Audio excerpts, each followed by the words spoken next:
IPL ඉතිහාසයේ වැඩිම ලන්සුව පැතුම් නිශ්ශංකට සියලුම ටීම් පැතුම්ව ගන්න පොරකයි.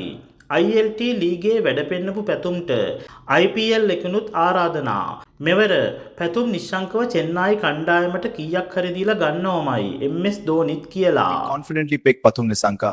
Sometimes this could even become the biggest bargain in IPL history. පැතුම්ව අපේ කණ්ඩායමට ගමු. අනිත් කණ්ඩායමුත් පැතුම්ව ගන්න පොරකයි. 2026 වර්ෂයේ මාර්තු 15 වෙනිදා සිට මැයි 31 වෙනිදා දක්වා පැවැත්වීමට නියමිත IPL තරඟාවලියේ ක්‍රීඩකීන් ලන්සු ලැබීම දෙසැම්බර් මාස 16 වෙනිදා සිට අබුඩාබිදී පැවැත්වීමට නියමිතයි.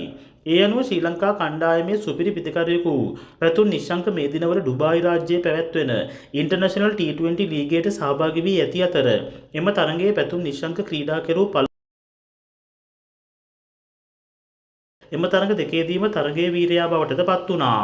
බොහෝමයක් විචාරකීන් පවසා සිටින්නේ පැතුම් නිශ්ශංක මෙම තරඟාවලියේ ක්‍රීඩා කරන විලාසය අනුව මෙවර IPL තරඟාවලියේ වෙන්දේසියේදී පැතුම් නිශ්ශංකට ඉහළම ලන්සුවකට කවර හෝ කණ්ඩායමක් මිලදී ගැනීමට හැකියාවක් පවතින බවයි.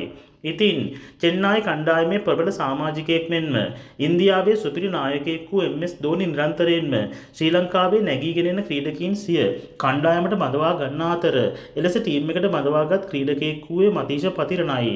ඉතින් එවැනිම ආකාරයට පැතුම් නිශ්ශංකවද චෙන්නයි කණ්ඩායමට බඳවා ගැනීමට ඉඩ පවතින බවයි ඉන්දිය සමාජ මාධ්‍ය වාර්තා කර තිබුණේ.